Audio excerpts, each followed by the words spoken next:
There comes a moment in every journey when the strength is gone, when the soul is weary, the fire is dimmed, and even the hope you once held so tightly now feels distant. You've prayed and nothing seems to change. You've waited and the silence only grows louder. You've trusted and still the answer hasn't come. You wonder if your cries have reached heaven at all. But hear this now. God knows. He sees what no one else sees. He sees the tears you cried when no one was watching. He hears the sighs that never became words. He understands the tiredness in your spirit, not just the exhaustion of your body, but the weariness of your soul. And He does not ignore it. Do you not know? Have you not heard? The everlasting God, the creator of the ends of the earth, does not grow weary, and to the weary He gives strength. To the one who feels like giving up, He gives purpose. To the one who feels forgotten, He says, I am with you.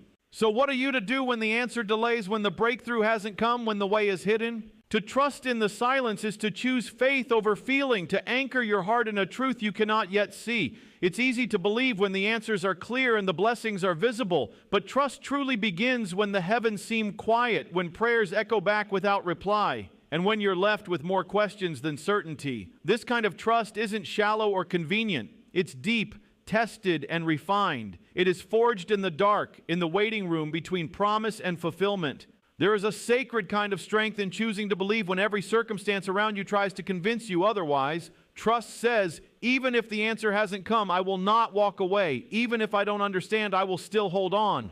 It is not blind hope. It is the unwavering confidence that purpose is unfolding even when the pieces don't yet fit. It's a declaration of loyalty not to outcomes, but to the one who holds all outcomes in His hands. When everything feels uncertain and your soul is searching for solid ground, trust becomes a quiet rebellion against despair. It pushes back against fear, anxiety, and the temptation to take matters into your own hands. It's the kind of trust that waits in stillness, believing that the unseen is more real than the seen. This trust does not demand answers to continue believing. It simply holds on to the truth that what was promised will come to pass in the right time. Choosing to trust in the silence builds endurance. It shapes your heart into something stronger, more resilient, more anchored. This kind of trust is not wasted. It grows you, it deepens you, it transforms you into someone who can carry peace in the middle of storms and stand firm when others fall.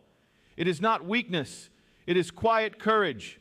The world may call it foolish, but it is the path of every person who has seen the power of promises fulfilled after seasons of silence.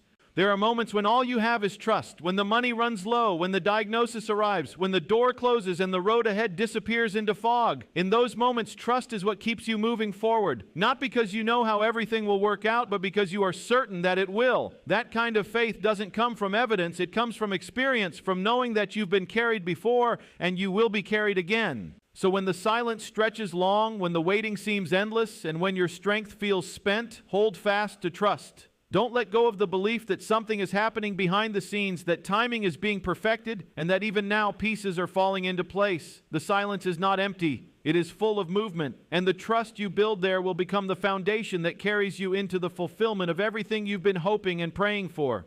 There is no shame in feeling tired. Life will test your limits and your soul will grow weary. But even in the silence, even in the waiting, you are not forgotten. God sees, God hears, and God is near. He calls you not to strive, but to pray, to wait, and to trust. These are not signs of weakness, but acts of deep faith. Faith that says, I believe you are working even when I cannot see. So rest your heart, lift your voice, and anchor your hope. Because the one who holds your future is already in motion, turning your waiting into purpose and your weariness into strength.